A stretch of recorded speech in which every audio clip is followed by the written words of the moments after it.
It's funny because the Silverado was marketing itself as the most dependable, yet Consumer Reports ranks it near the bottom for powertrain reliability.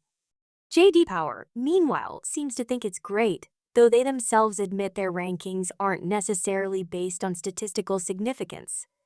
When that's in the fine print, you really have to wonder what the awards mean. Now, here's where things get really interesting. GM's solution depends on how bad your particular engine is. If your engine's already chewing itself apart, they'll replace it. But if it passes inspection, meaning the crankshaft and camshaft are still in sync, they'll just swap your oil from 0W20 to 0W40. That's a pretty big jump in viscosity.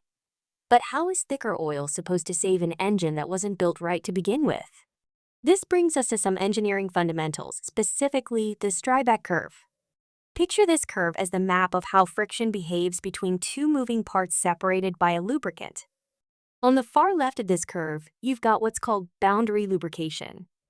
That's where there's so little oil between the parts that they're basically scraping together, tons of friction, lots of wear. Next, you move into mixed lubrication, where there's some oil separating the parts, but not enough to eliminate metal-to-metal contact entirely.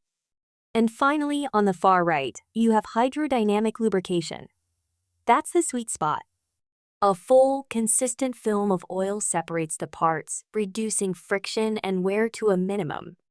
Where you sit on this curve depends on three things: how fast the parts are moving, how thick the oil is, and how much load is being placed on the parts.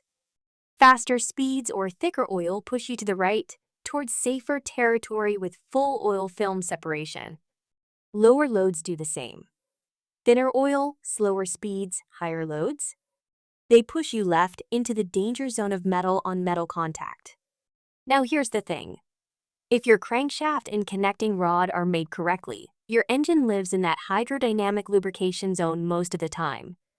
The oil keeps everything safe, even if it's relatively thin like 0W20.